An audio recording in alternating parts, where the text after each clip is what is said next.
일어나. 빨리 일어나 보라고. 어서 일어나. 병실 전체가 얼어붙었습니다. 6개월 동안 단 한 번도 움직이지 못했던 남자가 침대 위에서 벌떡 일어섰습니다. 땀으로 흠뻑 젖은 얼굴, 떨리는 두 다리.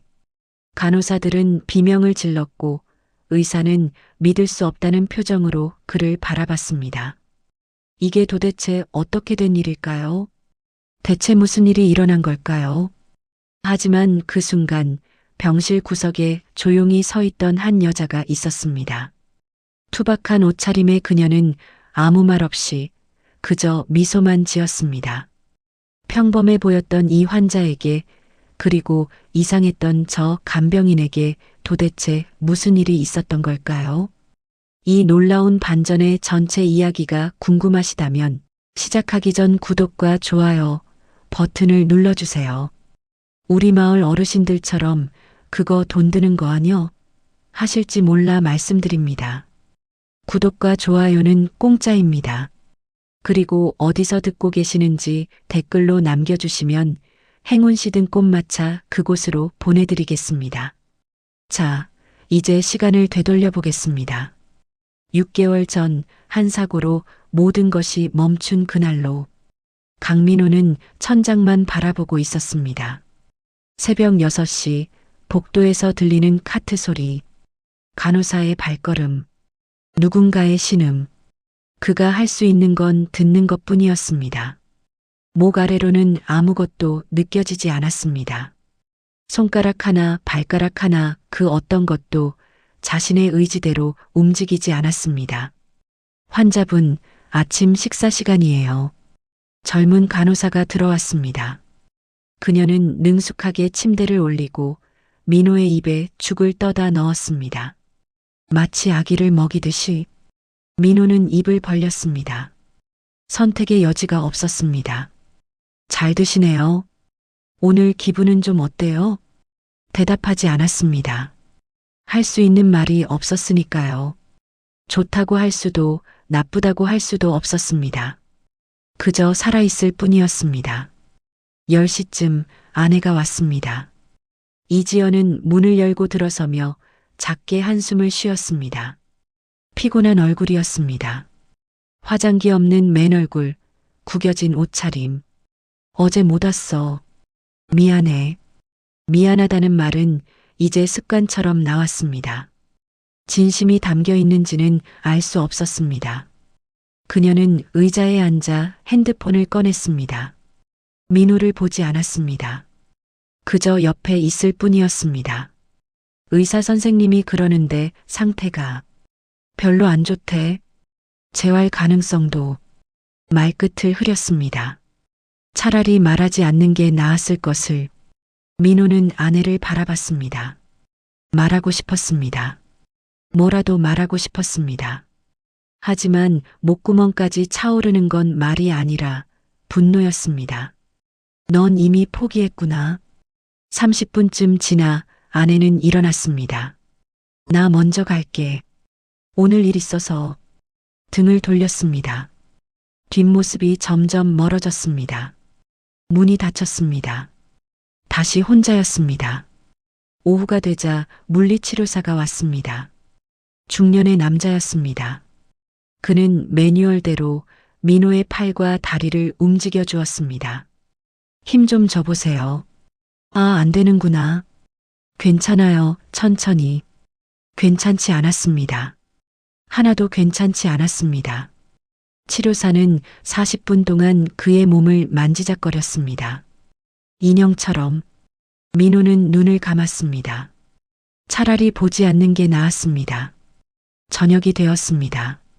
또 다른 간호사가 와서 저녁을 먹였습니다. 그리고 기저귀를 확인했습니다. 아, 갈아드려야겠네요. 민호는 눈을 감았습니다. 수치심이 밀려왔습니다. 40년을 살아온 한 남자가 이제는 기저귀를 차고 누군가에게 씻김을 당하고 밥을 얻어먹는 존재가 되었습니다. 이게 사는 건가? 밤이 되었습니다. 불이 꺼지고 병실은 고요해졌습니다. 하지만 민호는 잠들 수 없었습니다. 몸은 피곤하지 않았으니까요. 움직이지 않는 몸은 피곤할 이유가 없었습니다. 그는 천장을 바라봤습니다.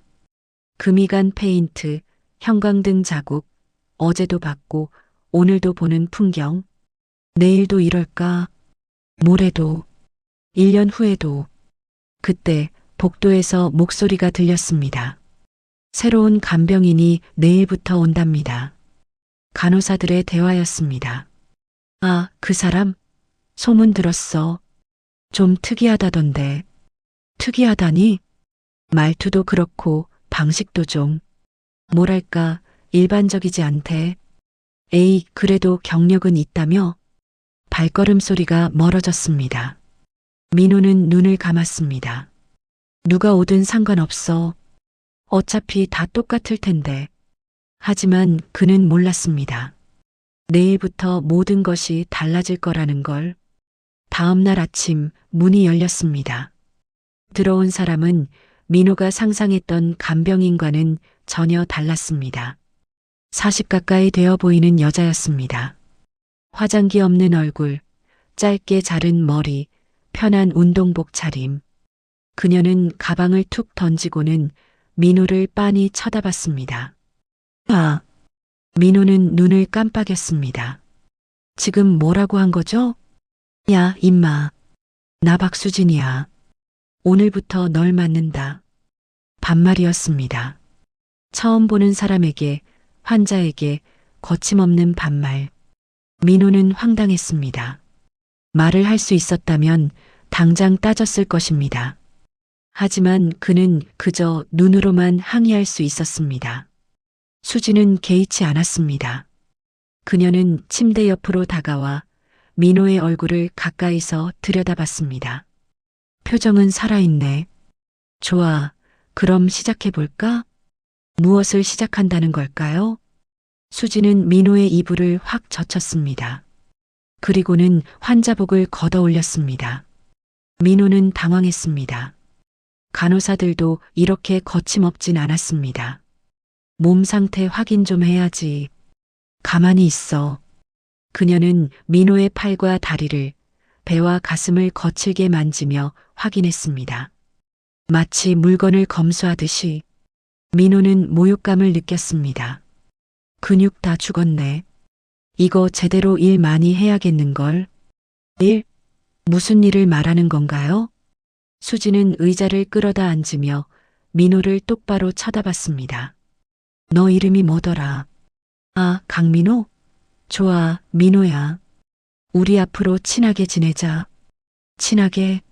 환자와 간병인이 친구도 아니고. 나는 말이야, 다른 간병인들하고 좀 달라. 너한테 존댓말 안 써, 예의 안 차려. 그리고 내가 싫어하는 것도 할 거야. 민호의 눈빛이 날카로워졌습니다. 당장 나가라고 소리치고 싶었습니다. 수지는 웃었습니다. 그 눈빛 좋은데? 화났어? 기분 나빠? 좋아, 그거면 됐어. 도대체 무슨 소리를 하는 걸까요? 그때 김 간호사가 들어왔습니다.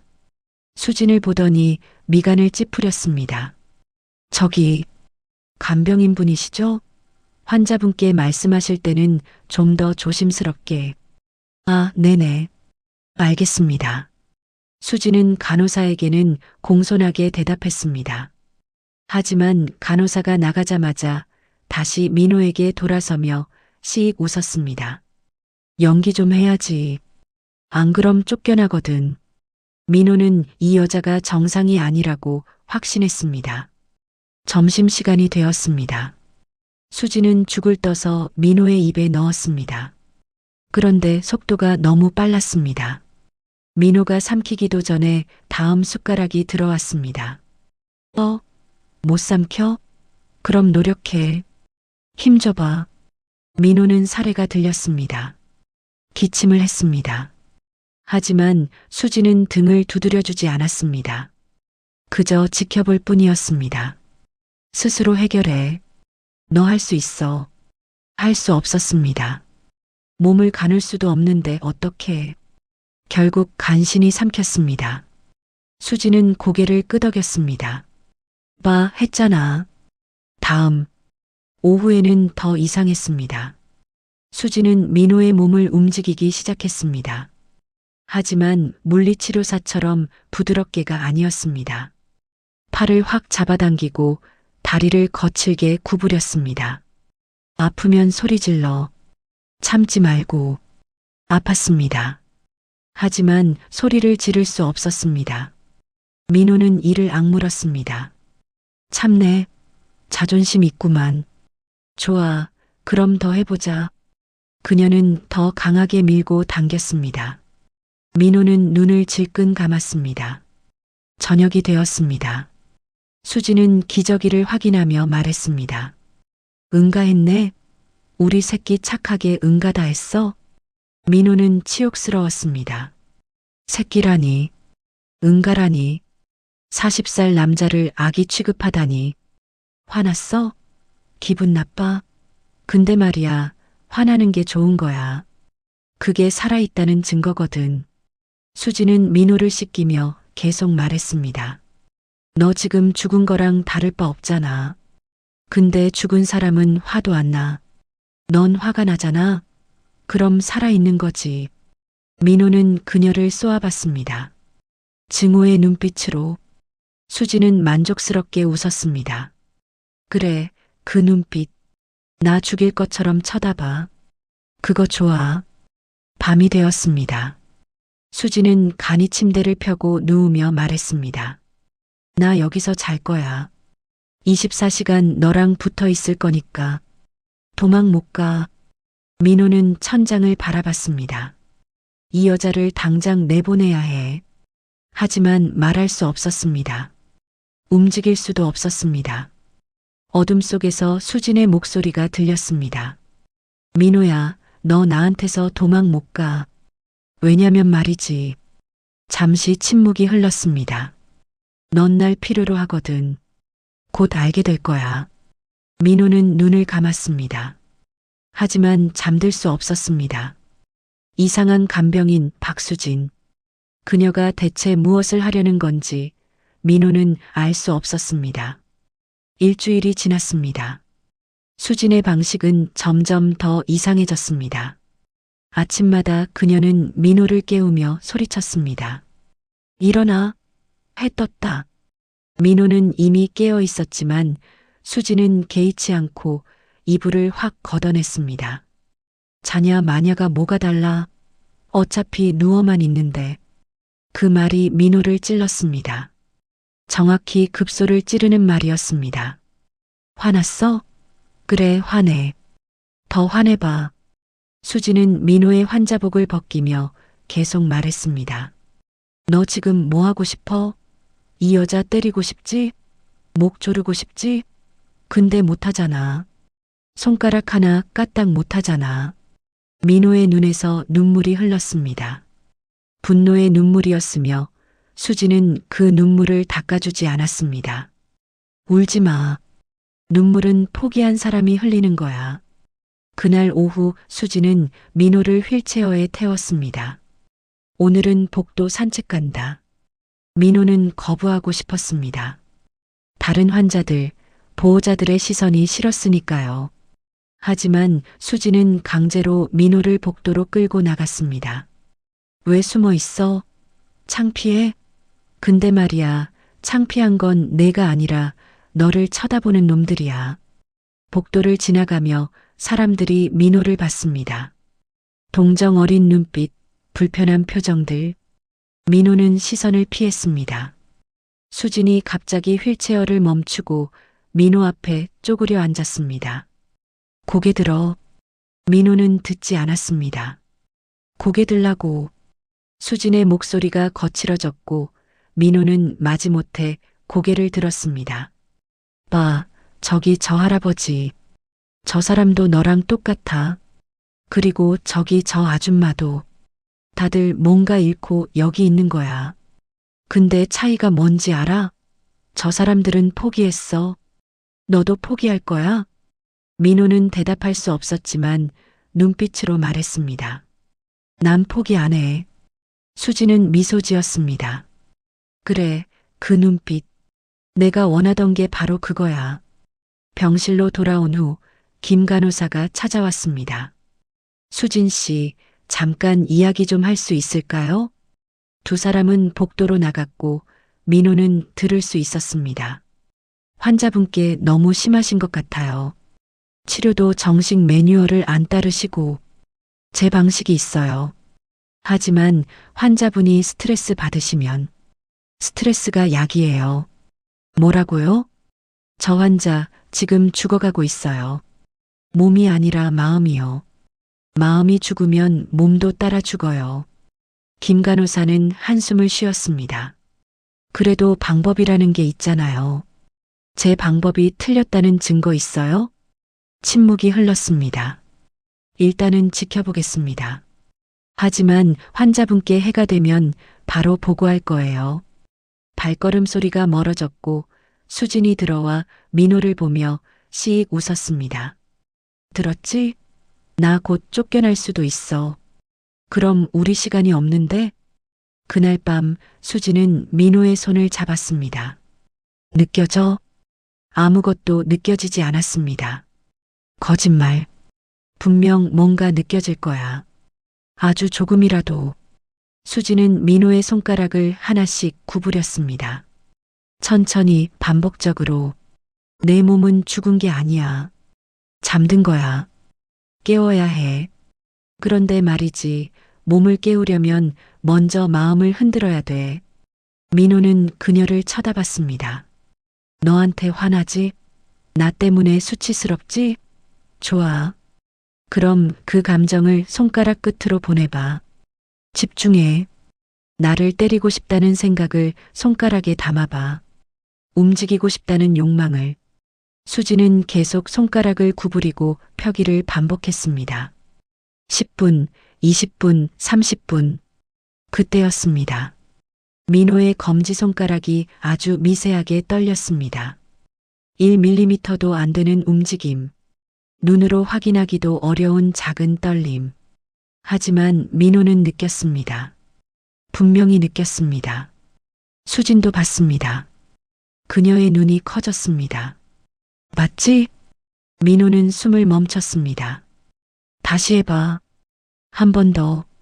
하지만 아무 일도 일어나지 않았습니다. 수지는 실망하지 않고 오히려 웃었습니다. 괜찮아. 시작됐어. 이제 시작이야. 내 몸은 너를 기다리고 있었어. 내가 돌아오기를. 내가 원하기를. 민호는 천장을 바라봤습니다. 방금 그게 진짜였을까요? 하지만 민호는 알고 있었습니다. 뭔가 달라졌다는 걸. 아주 조금이지만 자신의 몸 어딘가에서 무언가가 깨어나기 시작했다는 걸. 2주일째 민호의 손가락이 조금씩 더 움직였습니다. 검지에서 시작된 떨림이 중지로 약지로 번지며 수지는 만족스러워했고 민호는 혼란스러웠습니다. 그날 아침 수진이 말했습니다. 오늘 밖에 나간다.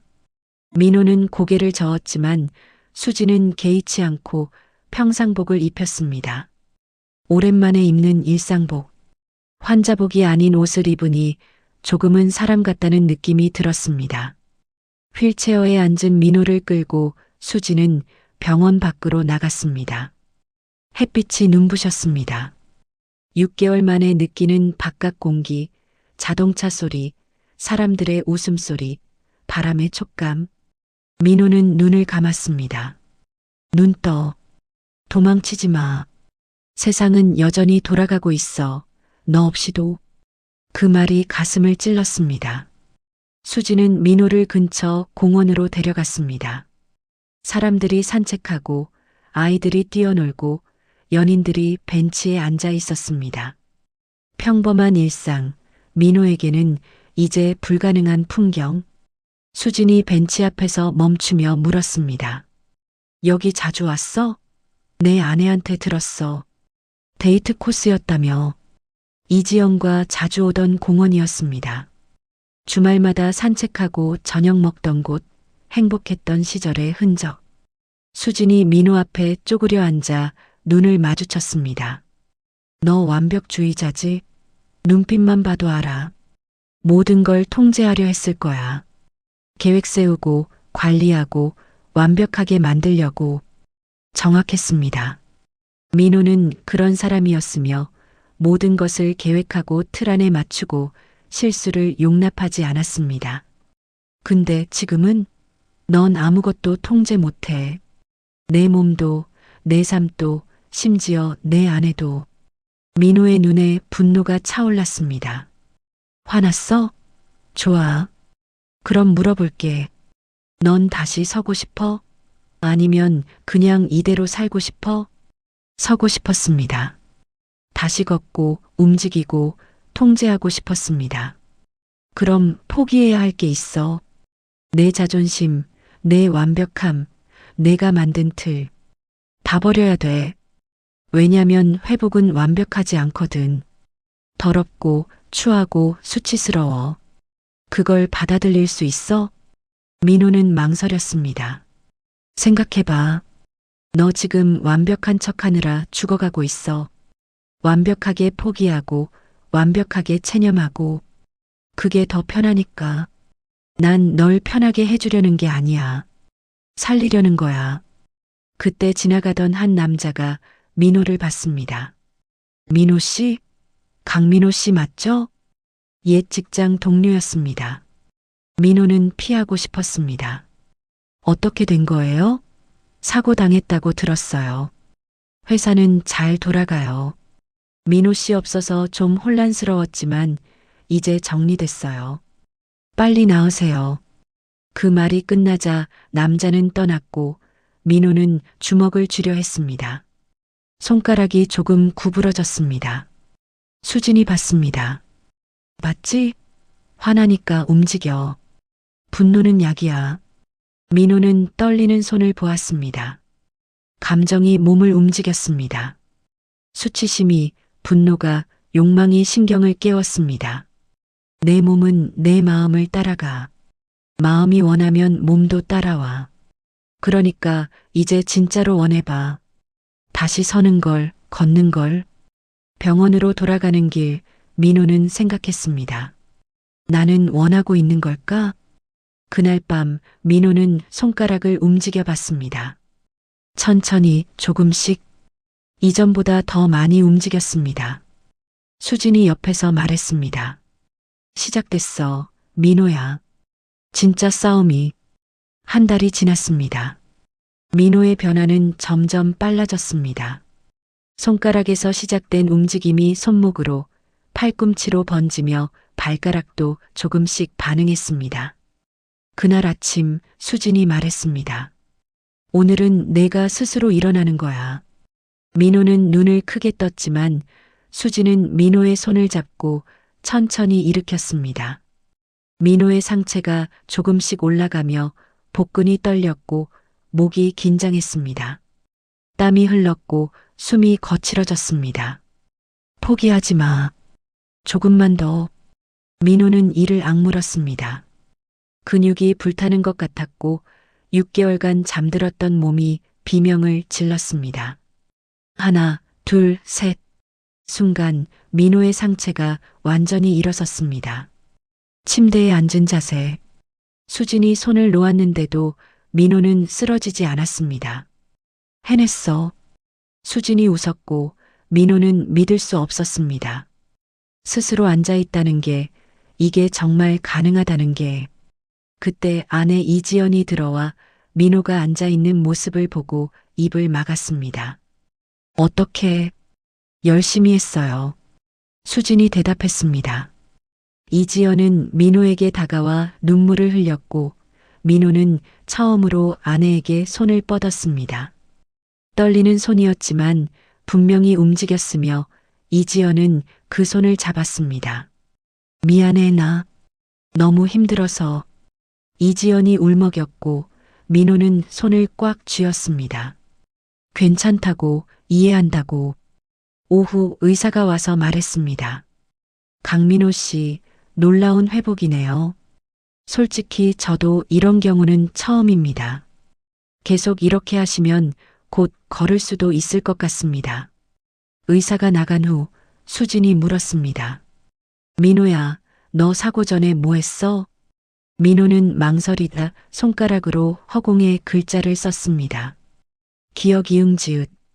수진은 읽었습니다. 경영자? 회사 경영했어? 민호가 고개를 끄덕였습니다. 큰 회사? 민호가 다시 끄덕였습니다. 수진은 잠시 생각하다 말했습니다. 그럼 넌 원래 강한 사람이었구나. 모든 걸 통제하고 관리하고 이끌던 사람. 그런데 갑자기 모든 걸 잃었지. 그래서 더 힘들었을 거야. 한 번도 약해 본 적 없는 사람이 갑자기 제일 약한 사람이 됐으니까. 수진이 민호 앞에 앉았습니다. 근데 말이야, 지금 내가 하는 게 뭔지 알아? 진짜 싸움이야. 약함을 인정하고 다시 일어서는 거. 그게 진짜 강한 거야. 이제 곧 설 거야. 걸을 거야. 그리고 나가서 다시 살 거야. 근데 예전의 너로 돌아가는 건 아니야. 전혀 다른 사람이 될 거야. 그날 밤 민호는 다리에 힘을 주는 연습을 했습니다. 수진이 다리를 받쳐주고 민호는 온 힘을 다해 버텼습니다. 10초, 20초, 30초. 좋아. 이제 한번 서보자. 수진이 민호를 일으켰습니다.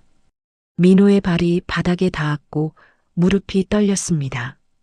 온몸의 무게가 다리로 쏟아지며 쓰러질 것 같았습니다. 버텨. 수진이 외쳤고 민호는 버텼습니다. 5초, 10초. 그리고 섰습니다. 6개월 만에 자신의 두 발로. 수진이 웃었습니다. 시작이야, 민호야. 이제 진짜 시작이야. 하지만 민호는 몰랐습니다. 이 기적에는 대가가 있다는 걸, 그리고 수진에게는 숨겨진 진실이 있다는 걸. 이틀 후 민호는 걸을 수 있었습니다. 처음엔 벽을 붙잡고 그 다음엔 수진의 손을 잡고 마침내 혼자서 비틀거렸지만 분명히 걷고 있었으며 병원 복도를 지나갈 때 사람들이 박수를 쳤습니다. 기적이었습니다. 그날 저녁 민호는 수진에게 물었습니다. 이제 조금씩 말도 할 수 있었습니다. 당신은 누구죠? 수진은 창밖을 바라보며 오랫동안 침묵했습니다. 나 그냥 간병인이야. 거짓말. 당신은 뭔가 다른 사람이에요. 수진이 돌아봤습니다. 그녀의 눈빛이 달라져 있었습니다. 알고 싶어? 민호가 고개를 끄덕였습니다. 수진은 의자에 앉으며 말을 시작했습니다. 나는 원래 물리치료사였어. 10년 넘게 재활병동에서 일했지. 그러다 한 사람을 만났어. 교통사고로 하반신 마비가 온 남자, 28살이었어. 우리는 사랑했어. 수진의 목소리가 떨렸습니다. 그를 반드시 회복시키겠다고 약속했어. 매뉴얼대로, 정석대로 완벽하게. 하지만 그는 나아지지 않았어. 몸이 아니라 마음이 먼저 무너졌어. 민호는 가슴이 내려앉는 걸 느꼈습니다. 2년 후 그는 스스로 목숨을 끊었어. 내가 자리를 비운 사이에. 수진의 눈에서 눈물이 흘렀습니다. 그때 깨달았어. 내가 그의 몸만 치료하려 했지 마음은 건드리지 않았다는 걸. 사람은 감정으로 움직여. 분노, 수치심, 욕망. 그걸 깨워야 몸도 깨어나. 수진이 민호를 똑바로 쳐다봤습니다. 너한테 한 모든 것들 다 계산된 거였어. 너의 자존심을 깨뜨리고 분노를 끌어내고 욕망을 자극하기 위해서. 미안해. 너를 살리면서 동시에 내가 못 살렸던 그 사람을 대신 살리는 거였어. 수진이 울었습니다. 너는 내 속죄야, 민호야. 민호는 떨리는 손으로 수진의 손을 잡았습니다. 고맙습니다. 당신이 저를 살렸어요. 수진은 더 이상 참지 못하고 울음을 터뜨렸습니다. 밤이 깊어갔습니다. 한참 후 수진이 눈물을 닦으며 말했습니다. 민호야, 아직 하나 남았어. 뭐가요? 마지막 관문. 완전한 회복을 위해서 수진이 민호 앞에 무릎을 꿇었습니다. 수컷의 본능을 깨워야 해. 그게 마지막이야. 수진의 손이 민호의 바지에 닿았습니다. 민호는 순간 놀랐고 당황했습니다. 하지만 거부하지 않았습니다. 사실 민호도 알고 있었습니다. 수진에게 느끼던 감정이 단순한 고마움만은 아니었다는 걸. 6개월 동안 그녀만이 자신을 포기하지 않았고 그녀만이 자신을 살렸습니다. 수진도 떨리고 있었습니다. 미안해. 이것도 치료의 일부야. 거짓말이었습니다. 수진도 알고 있었습니다. 이건 치료가 아니었습니다. 자신도 민호를 원하고 있었습니다. 그날 밤, 두 사람은 경계를 넘었습니다. 민호는 지금까지 살아오면서 한 번도 느껴보지 못한 강렬함을 경험했습니다. 모든 세포들이 깨어나고 모든 혈들이 뻥 뚫리는 짜릿한 쾌감. 6개월간 죽어있던 몸이 완전히 살아나는 느낌. 그것은 단순한 육체적 회복이 아니었습니다. 영혼의 회복이었습니다. 새벽이 되었습니다. 수지는 민호의 등을 쓰다듬으며 말했습니다. 이제 끝났어. 넌 완전히 회복했어. 민호는 수진을 안았습니다. 이제는 힘있게 안을 수 있었습니다. 수진 씨, 응? 사랑해요. 수진은 대답하지 않았습니다. 대답할 수 없었습니다. 왜냐하면 알고 있었으니까요. 이 사랑은 지속될 수 없다는 걸. 민호에게는 아내가 있었고 자신은 그저 간병인이었습니다. 민호야, 나도. 수지는 말을 잇지 못했습니다. 햇빛이 병실을 비췄습니다. 새로운 날이 밝았지만 두 사람은 알고 있었습니다. 이 감정에는 이름을 붙일 수 없다는 걸. 그리고 곧 이별해야 한다는 걸. 한 달 후 민호는 퇴원했습니다. 걷고 말하고 일상생활이 가능했으며 의사들은 의학적 기적이라고 불렀습니다. 수지는 민호의 집까지 따라와 짐을 정리해주고 떠났습니다. 이제 내일은 끝났어. 앞으로는 내 힘으로 살아. 민호는 감사하다고 말했고 수지는 고개를 끄덕이고 사라졌습니다. 집으로 돌아온 민호는 이상한 기분이었습니다. 익숙한 공간인데 낯설었고 자신의 집인데 남의 집 같았습니다. 아내 이지연이 저녁을 준비했습니다. 맛있게 먹어. 오랜만에 집밥이지? 민호는 먹었습니다. 맛있었지만 즐겁지 않았습니다. 뭔가 잘못된 것 같았고 자신이 변했다는 걸 느꼈습니다. 며칠 후 옛 직장 동료가 찾아왔습니다. 민호야, 복귀할 생각 있어? 회사에서 기다리고 있어. 민호는 망설였습니다. 예전 같았으면 당장 달려갔을 텐데 지금은 아니었습니다. 생각해 볼게요. 동료가 돌아간 후 이지연이 물었습니다. 왜 안 한다고 안 해? 당신 그 일 좋아했잖아. 모르겠어. 예전처럼 할 수 있을지. 당신 달라졌어. 이지연이 말했습니다. 비난이 아니라 사실이었습니다. 예전엔 확신에 차 있었는데 지금은 망설여. 예전엔 강했는데 지금은 약해졌다고? 민호가 물었습니다. 아니, 다른 사람이 됐어. 예전의 당신이 아니야. 그 말이 민호를 아프게 했습니다. 자신이 원하던 회복이었는데 왜 행복하지 않을까요? 일주일 후 민호는 거울을 봤습니다. 걷고 움직이는 자신의 모습, 기적같이 되찾은 몸. 하지만 눈빛이 달랐습니다. 예전에 날카롭고 자신감 넘치던 눈빛이 아니었습니다. 나는 누구지? 그날 밤 이지연이 말했습니다. 우리 이혼하자. 민호는 얼어붙었습니다. 뭐라고? 미안해. 나도 버텼어. 정말 오래 버텼어. 근데 이제는 못하겠어. 이지연이 울었습니다. 당신이 아플 때도 힘들었지만 지금이 더 힘들어. 예전 당신은 강했지만 무서웠어. 지금 당신은 약해 보이는데 그게 더 무서워. 민호는 말을 잃었습니다. 나는 당신을 사랑했어. 근데 어떤 당신을 사랑했는지 모르겠어. 강한 당신? 아픈 당신? 회복된 당신? 다 다른 사람 같아. 이지연이 짐을 쌌습니다. 미안해. 나 나쁜 사람이야. 근데 더 이상 못해. 문이 닫혔습니다. 민호는 혼자 남았습니다. 빈집에서 민호는 생각했습니다. 내가 원했던 게 뭐였지? 회복? 아니면 예전으로 돌아가는 거? 수진의 말이 떠올랐습니다. 예전의 너로 돌아가는 건 아니야. 민호는 웃었습니다. 쓴웃음이었습니다. 맞아. 나는 돌아가지 못했어. 그날 밤 민호는 수진에게 전화했습니다. 저 이상해요. 뭐가? 몸은 회복됐는데 마음은 아직 병실에 있는 것 같아요.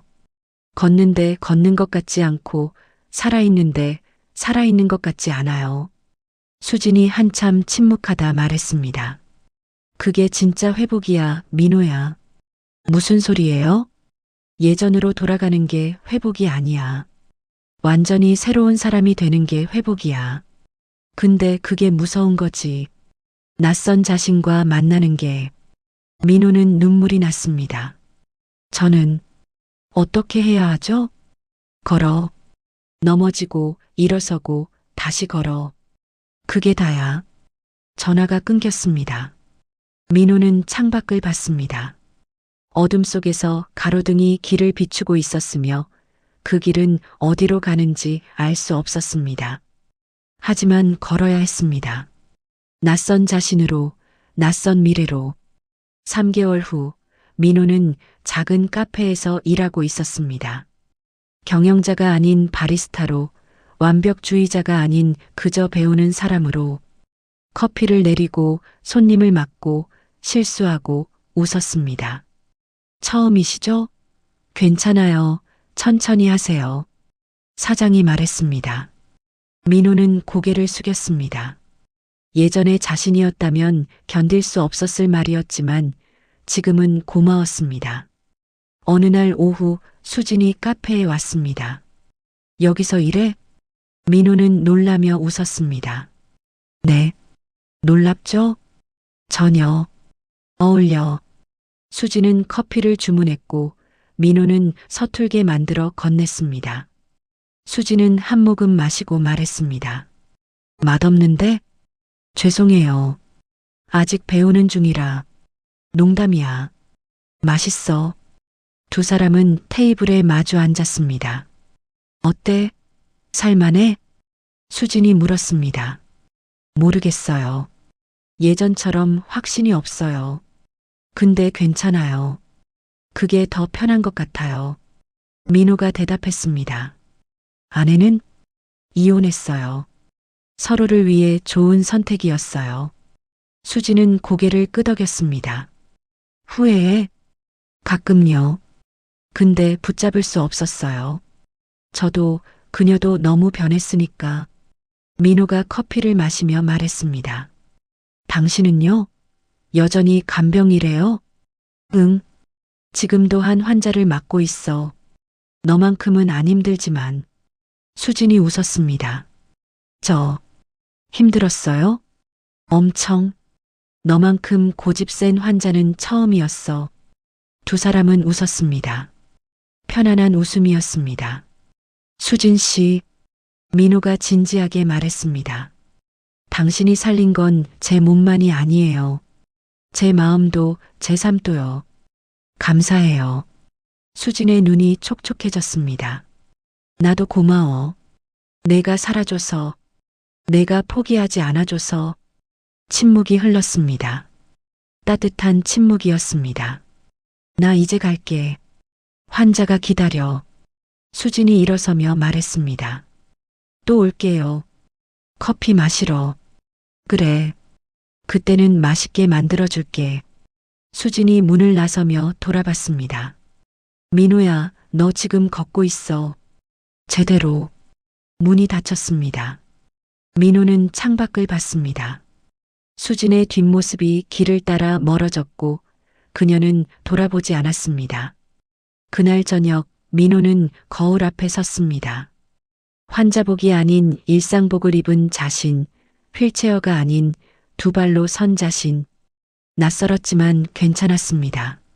민호는 셔츠에 단추를 채웠습니다. 천천히 하나씩. 예전엔 당연했던 일, 6개월간 불가능했던 일, 지금은 다시 할 수 있는 일. 첫 번째 단추. 나는 죽을 뻔했다. 두 번째 단추. 누군가가 나를 살렸다. 세 번째 단추. 나는 변했다. 네 번째 단추. 그게 좋은지 나쁜지 모르겠다. 마지막 단추. 그래도 살아있다. 민호는 거울 속 자신을 봤습니다. 완벽하지 않은 모습, 약해 보이는 모습, 하지만 살아있는 모습. 이게 나구나. 민호는 미소 지었습니다. 다음 날 아침 민호는 카페로 출근했습니다. 길을 걸으며 하늘을 봤습니다. 구름이 흘러가고 바람이 불고 세상은 여전히 돌아가고 있었습니다. 민호는 한 걸음 내딛었습니다. 비틀거릴 수도 넘어질 수도 있었지만 괜찮았습니다. 왜냐하면 다시 일어설 수 있다는 걸 알았으니까요. 그렇게 민호는 걸었습니다. 낯선 자신으로, 낯선 미래로. 하지만 이제는 두렵지 않았습니다. 진짜 회복이란 무엇일까요? 예전으로 돌아가는 것일까요? 아니면 완전히 새로운 사람이 되는 것일까요? 어쩌면 답은 없는지도 모릅니다. 다만 우리는 걸어갈 뿐입니다. 넘어지고 일어서고 다시 걸어가는 것. 그것이 살아있다는 증거니까요. 오늘의 이야기가 당신의 마음에 작은 여운을 남겨드렸다면 앞으로도 당신의 삶에 잔잔한 위로와 기쁨이 될 이야기들로 찾아뵐 수 있도록 구독과 좋아요 눌러주세요.